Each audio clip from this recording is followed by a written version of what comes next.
Hello, and welcome to our weekly Genlock review and discussion on Anime Dumpster Dive. I'm your host, Jake H., and as always, I am joined by my co-host, Anthony. Hello!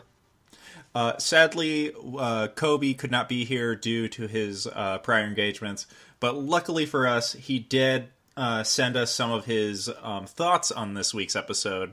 So we're just going to go ahead and jump into the discussion right away about episode 7. Yeah, one of the weirdest topics that Coby wanted to talk about was this love story that's developing between all three characters. I know what you're thinking here. Whoa, that's kind of crazy, Coby. What three characters What three characters are you going to pull in? I'm just kidding. Coby didn't come up with that, but that is something that I did want to talk about too. So I want to throw in that there was the scene. It's a little bit later on. It's kind of like between Yasmin and Chase that I wanted to bring up. Then that whole dynamic that's kind of like developing.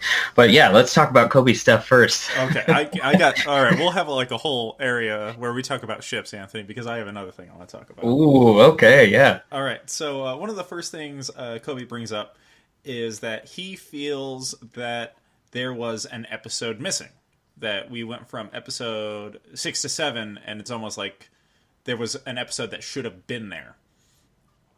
And I have to kind of agree, because right off the bat, they say that they're being hunted by the Union.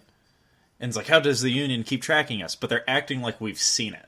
Like the dialogue implies that we have seen that the Union keeps tracking them. And so there was, like, he does say there's like an episode about them basically being on the run and being hunted. And like I agree. I think that would have been a cool episode. I don't think it is any detriment to the series, completely.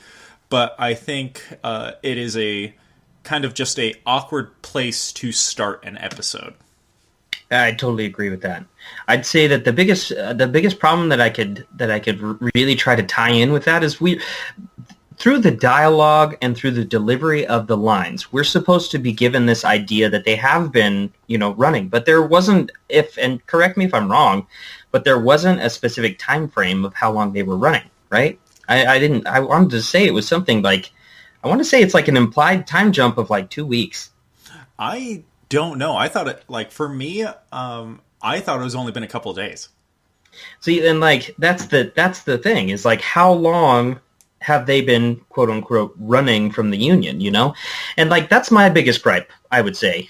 I don't necessarily think that we needed a full episode dedicated to it, just because there's just, I don't know, they provide us with enough information during that time to really latch onto this idea that they are on the run. I don't necessarily need to be shown that.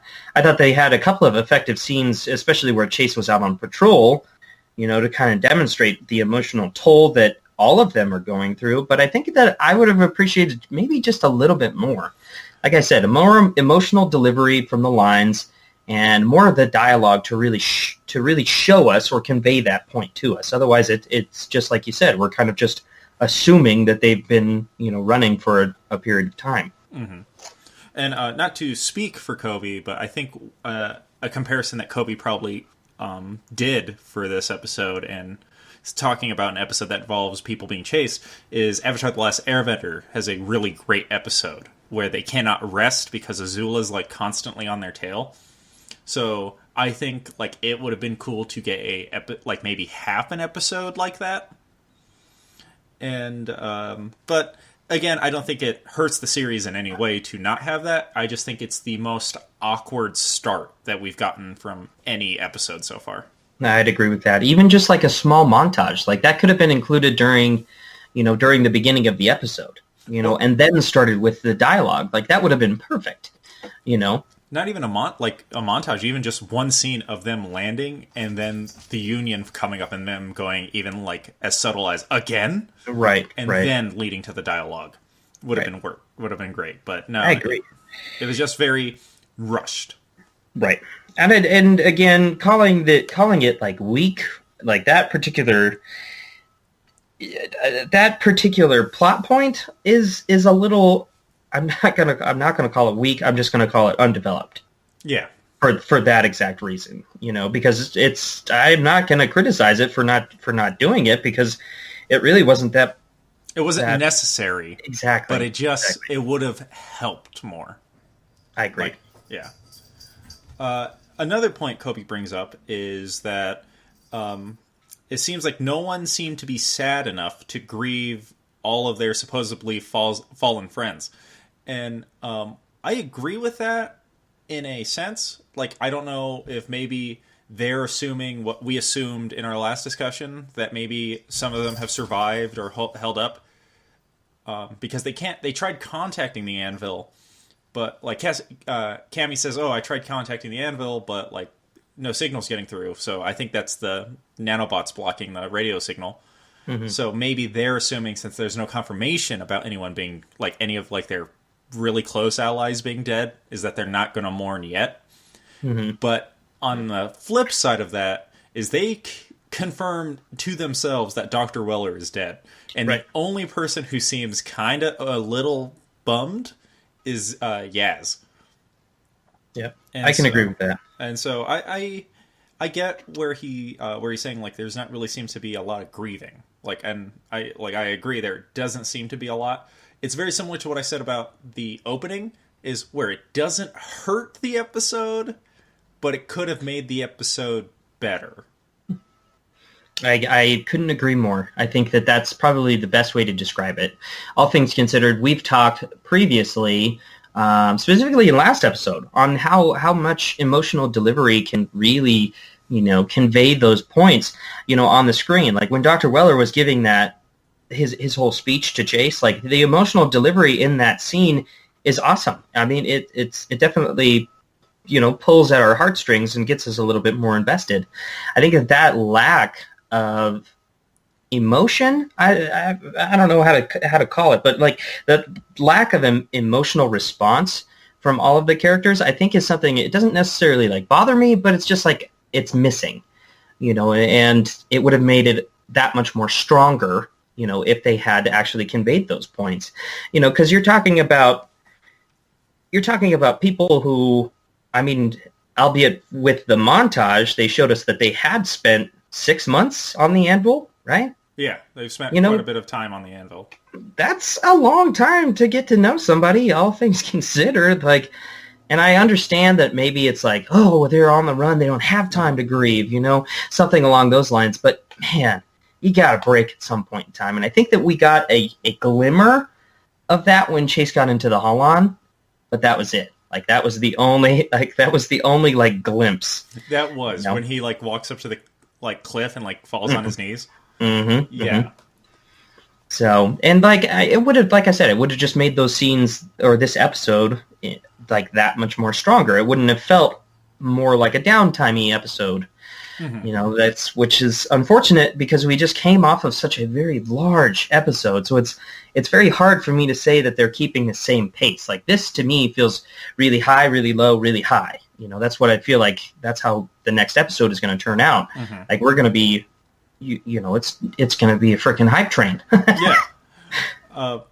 I guess if they would have conveyed what we said earlier about them feeling like hunted better, mm-hmm. maybe then the excuse that they were being hunted and that's why they can't emotionally grieve for their friends, would be more acceptable. But mm-hmm. It's not really delivered like they're running, right. like on the run. Right.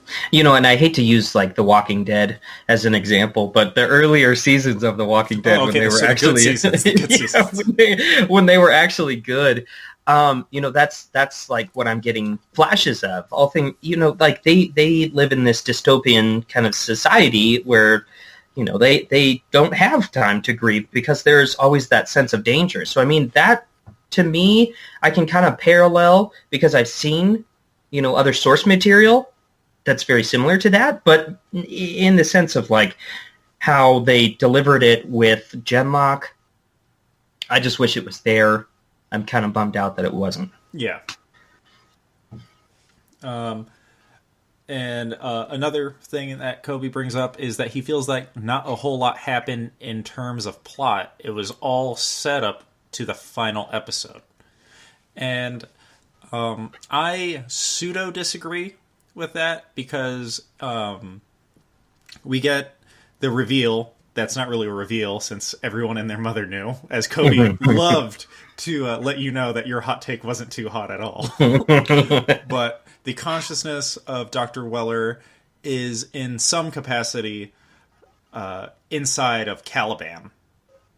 Mm-hmm. And I felt like that introduces a possible future plot point because they say, like, well, Dr. Weller's like, well, he's got my mind and he's got extensive knowledge of the Genlock program. I highly recommend you don't tell anybody about it.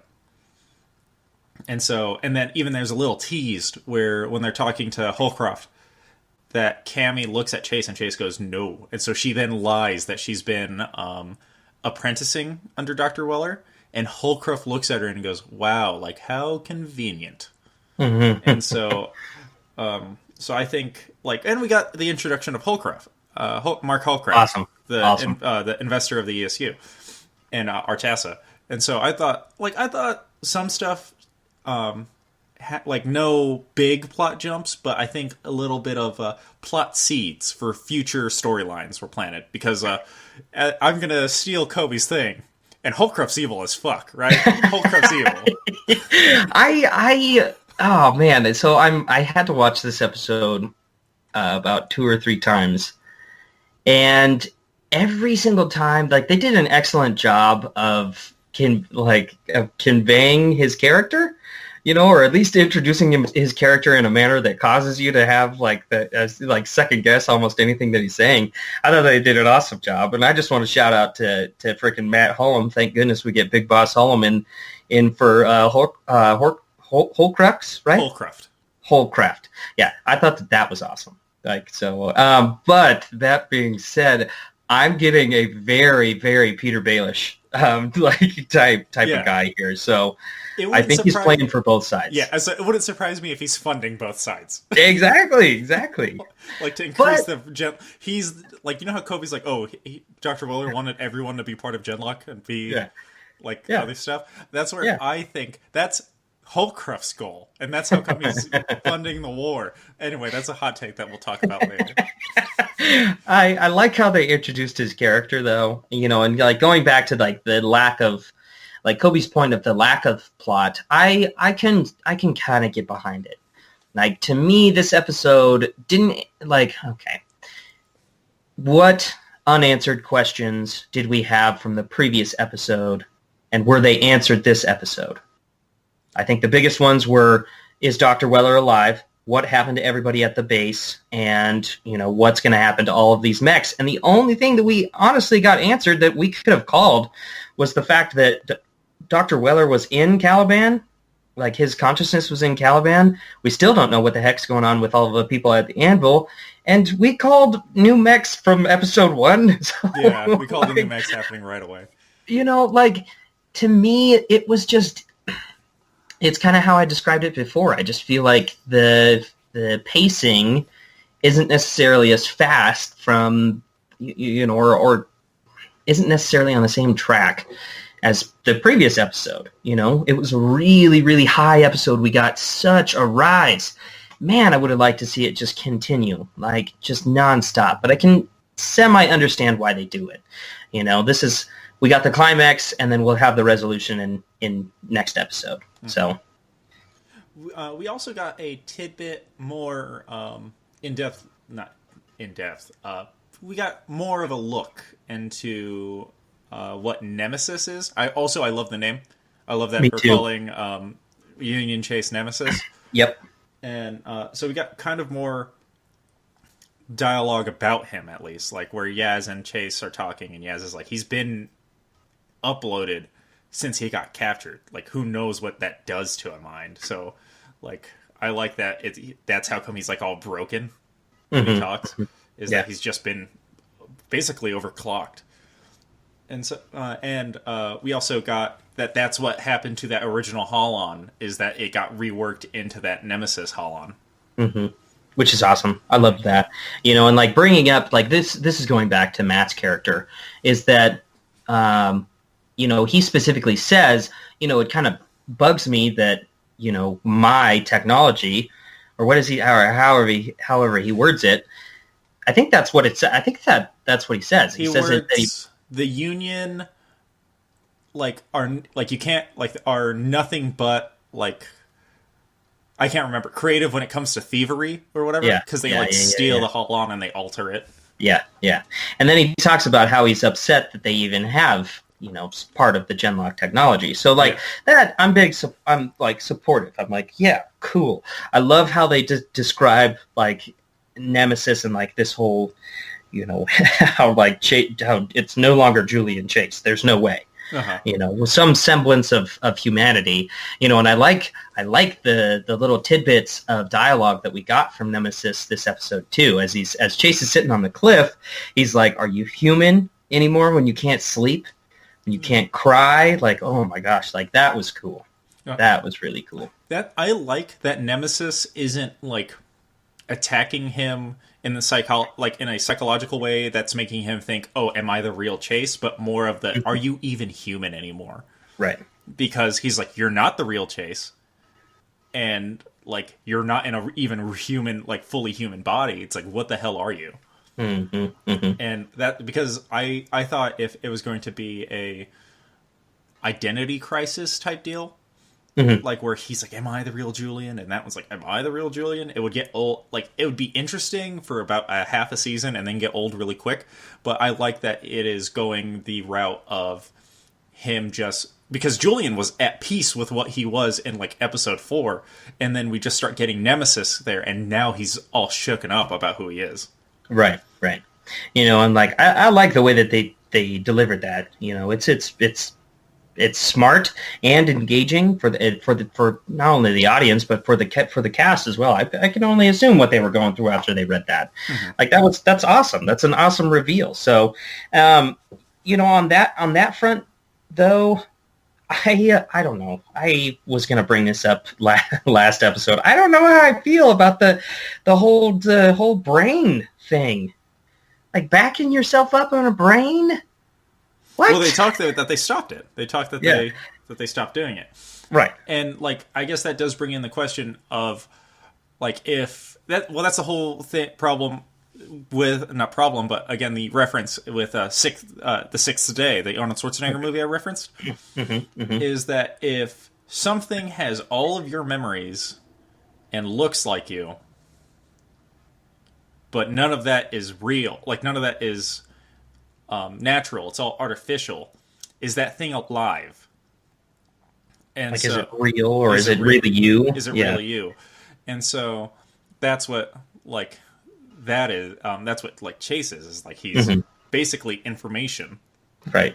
And so that's why it's such a moral gray area that Dr. Weller is yeah, we stopped doing that after we after we got you. We were like, all right, never again. And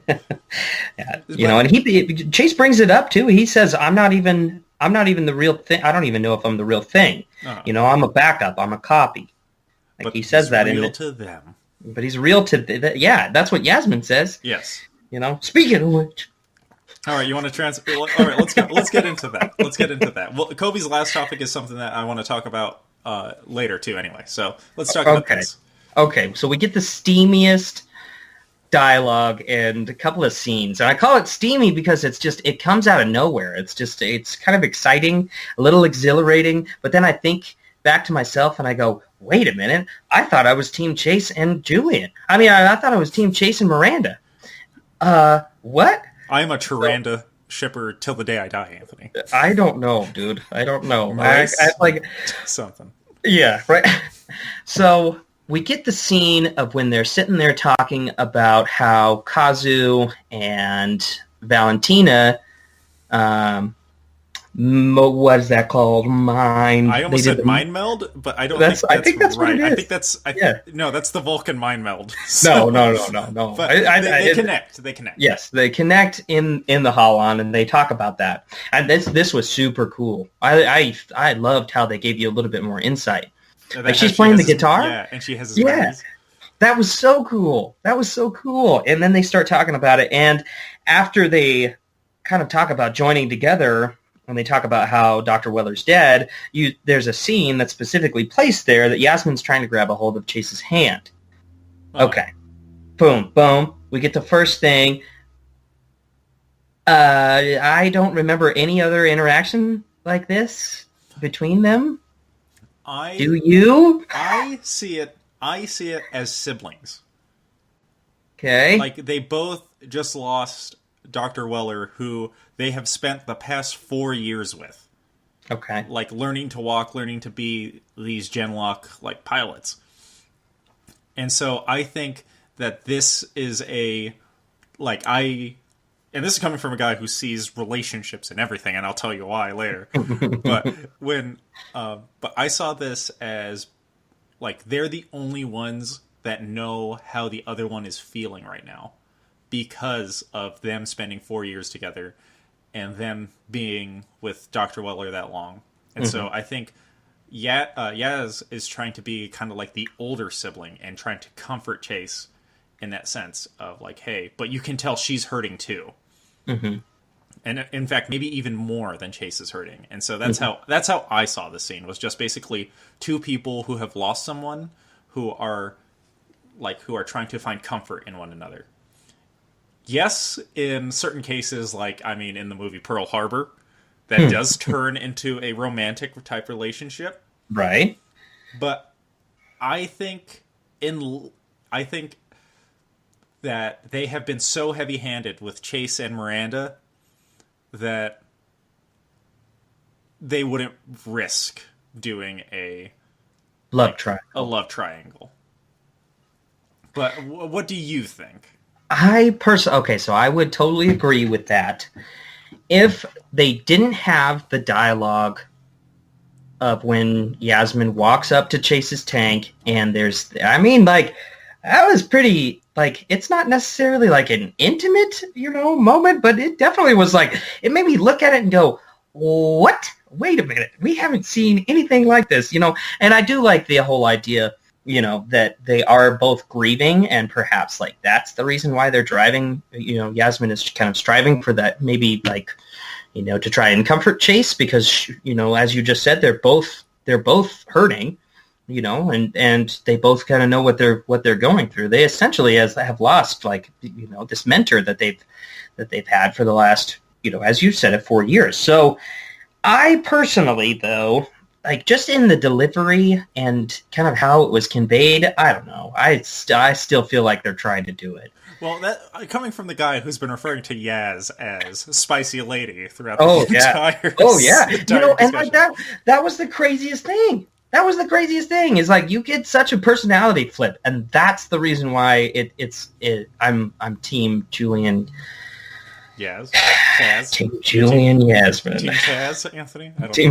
Team Julia. Team Jazz. Team Jazz.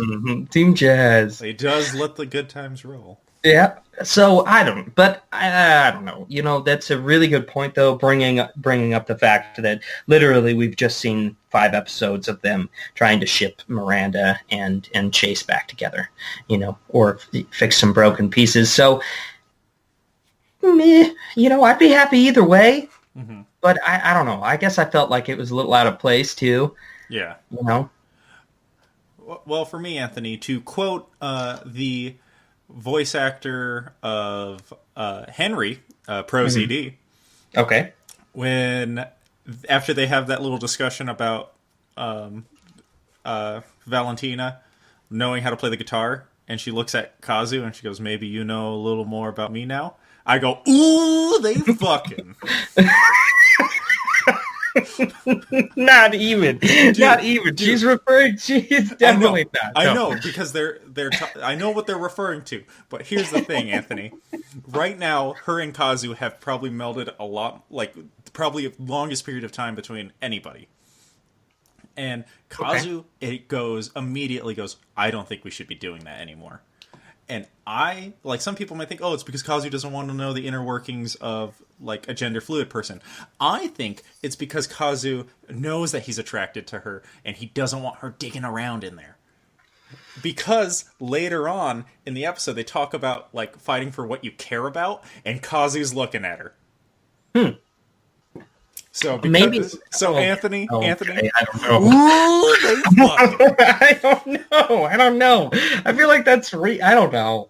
I don't know how I feel about that. I did watch it twice. I didn't notice that at all. Damn, I'm gonna have to go back and watch it again. Oh man, I have to watch the episode again. Yeah, right. No, like it's so funny. Okay. Let me try and collect my thoughts here because a lot was just dropped on me. Okay. I attacked you with the new hotness, Anthony. The new hotness shit. I'm not doing that. No, I can't get it. What? Oh my gosh, that's a good name. Okay. Okay. So the reason why I'm not Yasmin. Gosh, I'm just stuck on her. The reason why Valentina or Kazoo is looking at Valentina when they're talking about fighting for what you care about is Valentina has specifically made mention that she's wanted to run away more than a few times. And specifically it comes up again in this episode. That's like, if you go back in your Holon, then I'm going to leave, type of deal, Like, that's why he's looking at her. He's probably looking at her for more of the team aspect, like, just wanting to keep the team together. And now for the romantic part. I don't think so. I don't know. I don't think so. I know that this is... How do I even want to word this? Animating, something like that would be a little, that's like, that's borderline. I don't know if they would ever put that in a show. Oh, the ooh, they fucking part? That's just the joke from the video when you just see two characters that you shoot. But no, I mean, I think they will. I don't think we'll see it, but I think that they will develop romantic feelings for each other. It goes all the way to the opening.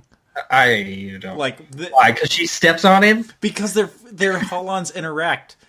They have had, think about it, out of the team who's had the most direct interactions with each other. Yeah, okay, I could agree with that, but there's also the fact that Yasmin and Chase probably melded before. No, they haven't. She said that it's been clear that really, because when she melds with Cammy, Valentina, she goes, "I did it! I did it!" And Valentina's like, "You've never done this before? Not even with Chase?" That's very true. That's true. I'm just saying, Anthony. I don't know. When I see them on screen together, they're the new hotness. All right. I'm not saying that I wouldn't be for it, but I want to. Did I break It's got to be deeper. It's got to be deeper than that. I think that it's more so in relation to like how Valentina feels about herself, like how she feels in between Val and Valentina, or kind of being that having that gender fluidity, like this is something that I personally can't relate to, but I think that they have thus far demonstrated fairly well. I think that specifically is what they're talking about, But you do bring up a pretty good point that Kazoo doesn't want her digging around in his mind. And adding on to this stuff, like, because this show has shown that it's ready to like push the limits on on certain characters, like that people have considered like out of the norm, such as the gender fluidity of Valentina. They could push that even more with a person who didn't even know what gender fluidity was, with Kazoo being attracted to a gender fluid person. So I think at that point you kind of get this. You get a more in-depth look, and you get kind of a deeper character. Because I've always wondered, like, all these characters can be fairly deep, except for Kazoo, in my opinion. Coby said Kazoo's the one that we'd kind of like care about if he died because he was like the quiet type, but then he kind of became like the cool guy.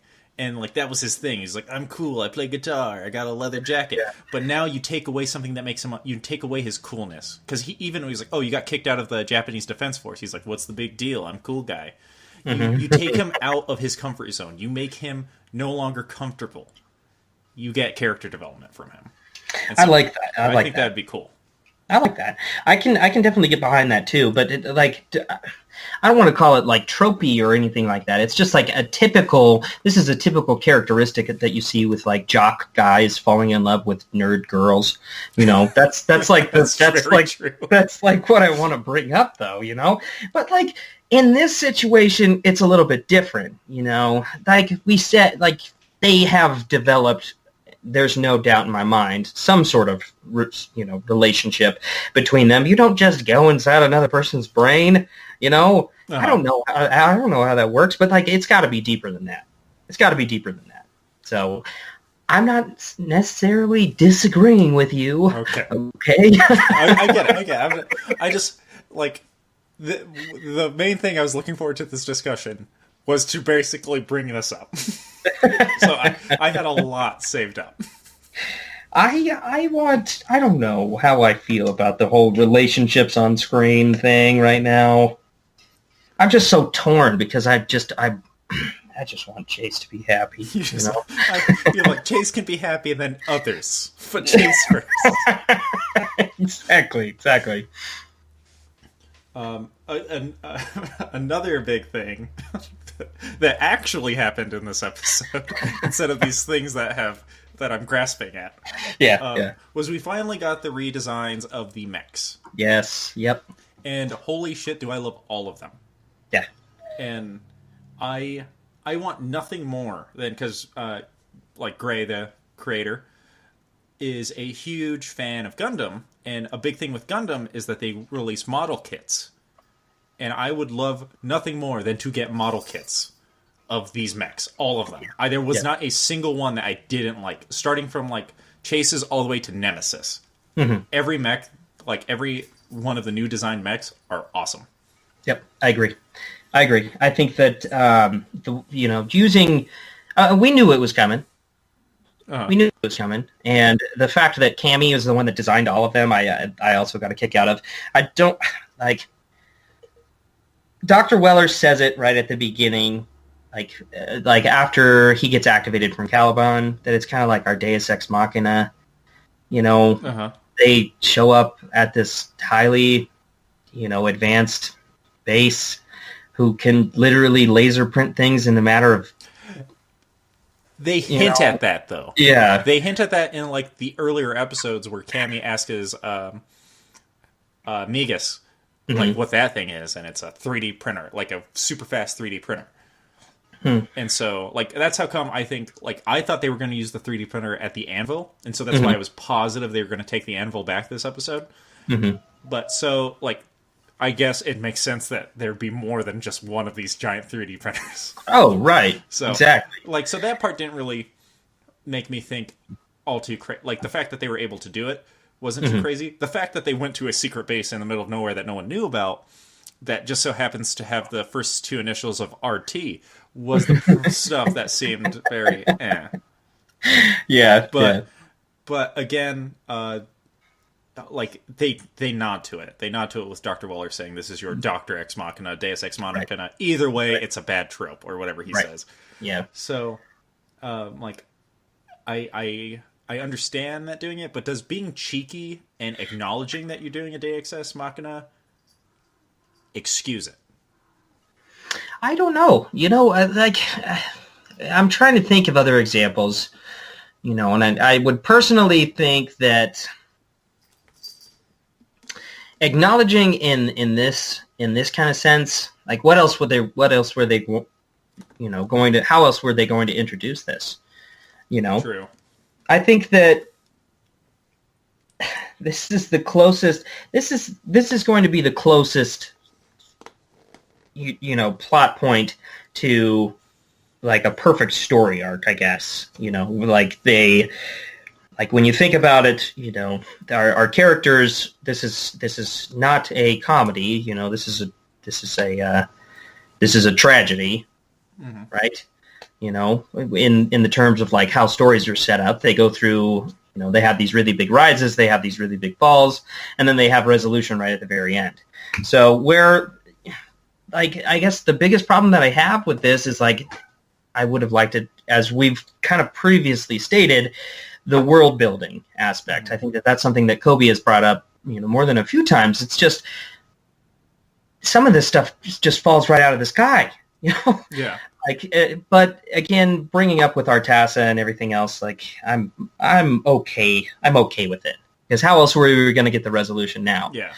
Like I didn't mind it.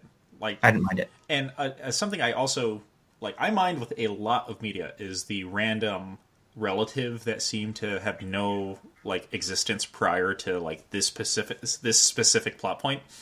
Right. I didn't mind it here. I didn't mind that Dr. Fatima was Dr. Weller's ex-wife, strictly because Dr. Weller's projection says that, well, me being so engrossed in my work has robbed me of a lot of stuff. Mm-hmm. And he goes, it's robbed me from talking to you guys about things. And so that's how come I didn't mind this, because it's not you seem to have this really good relationship with your brother. Why did you never exist until the writers decided to write you in? In this one, it was, clearly Dr. Weller was so obsessed with the Genlock program that a lot of stuff slipped his mind on stuff. So I didn't think it was weird to have her get introduced. Right. It's kind of like an Aberforth thing in Harry Potter.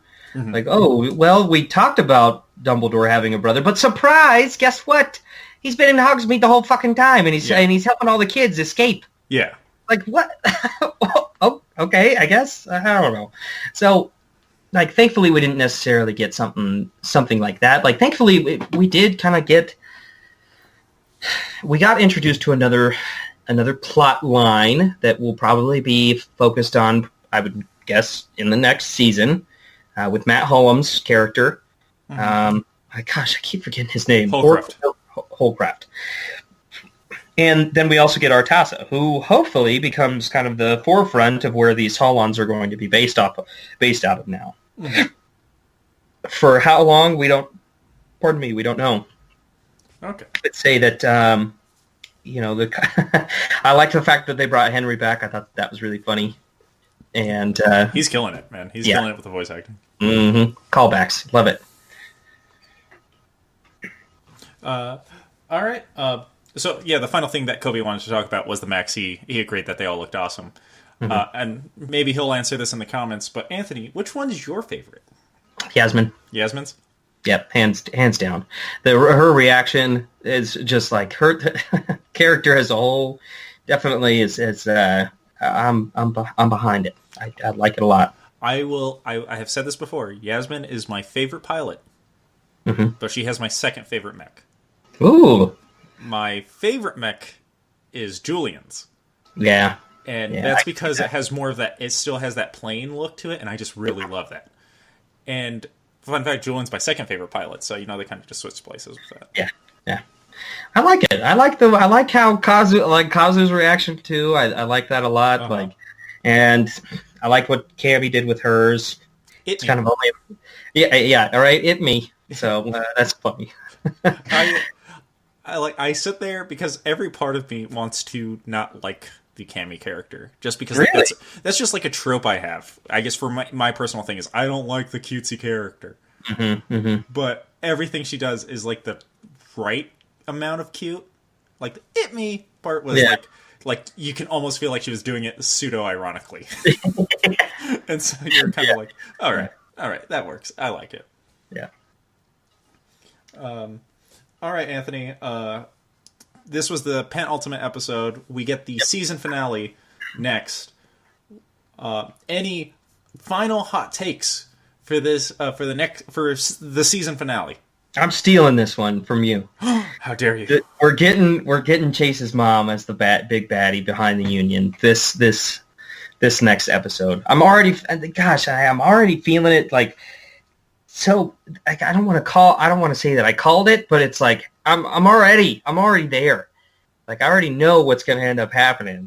They're going to try and take the anvil back, either that or they're going to try and do something reckless, something to get noticed, and it's going to be this huge thing, and they're going to end up fighting Nemesis. I'm saying that Nemesis is getting away. Yep. He's the bad guy for the series. Yep. So I don't necessarily want to call it the series, but I wanted to bring this up too, that this is the Nemesis arc that we're in right now. Yeah, arc. Sorry, that's a better word. So, but we're not going to get the conclusion to this arc. I don't think so. I am calling in that we're probably going to get the conclusion, I would say, halfway between whatever the amount of episodes that we get for next season. There's no way that they're not bringing back Genlock. No way.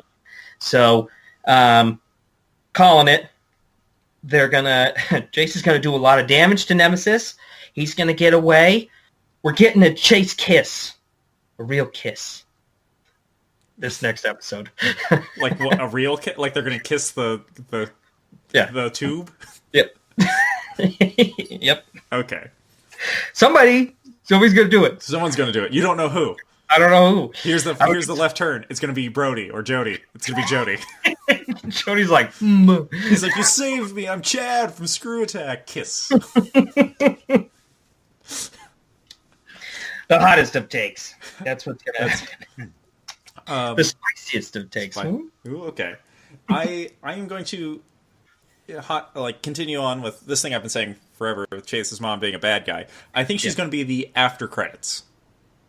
I think there's going to be an after credits scene just because they've been doing it with Ruby. So I think she's going to be the after credits. I also think that that they are. I'm going to go all in on them going to try and take the anvil back. Because there's too many questions left at the anvil. Like, where is everyone? Are they okay? That mech, that Holon that's left over is still there. Which I previously said that Leon's going to die trying to pilot that thing. I no longer think that. I think that by the time they take it back, they're going to do enough damage to Nemesis mech that when it gets away, that they're going to be like, oh, it's going to take it a while to recover, and then they're going to notice that the other mech is gone. And so then they're going to be like, oh, they stole that mech. And so I think that's what's going to happen. Absolutely, Nemesis is getting away. You said Nemesis arc. I'm going to push it further. I don't think we're going to get a resolution to Nemesis until the end of season 2. Oh wow, that's a long couple of episodes. Because if it's 8 episodes again, what you do then, I feel like at that point is make Nemesis less a period, because he appeared every episode after he showed up.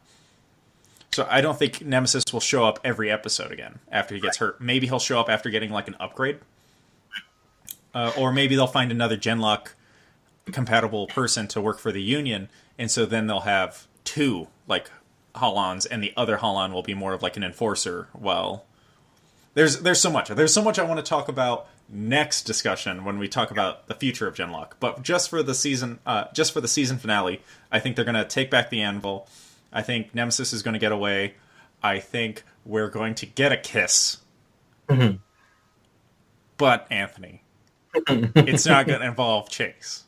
Oh no, it's going to be Kazu and Valentina. It's going to be Kazu and Valentina. Because they fucking. Oh my gosh, I'm not behind that. Maybe, I don't know how I feel. It's gonna okay, be Cammy and her robot. Cammy and her robot. Done. The kiss happened. Kiss happened. There it is. As always, if you have a hot take as well, feel free to leave it down in the comments. I know Coby might be down there. He likes to show up there when he's not part of the discussions. Anthony, do you want to sign us off? Yeah, absolutely. Thank you so much for sticking with us this long. We've been having a blast doing these Genlock reviews. They are so much fun to do. Why don't you, as Jake just said, leave a comment down below letting us know what your favorite mech was this episode, or just leave us a hot take down in the comment section below. Also, hit that subscribe button. It definitely helps out the channel. Hit a like if you like the video. And definitely check out the Nerd Blaze down in the description below. They do a lot of great things over there. Currently, right now, they're reviewing The Promised Neverland, which if you guys haven't been checking that out, you totally should. They do an awesome commentary on that whole show. That being said, we love you guys. Thank you so much. Hit us down in our Twitters below. And thanks for sticking with us this far. All right. Thank you so much. We will see you again next week for the season finale of Genlock.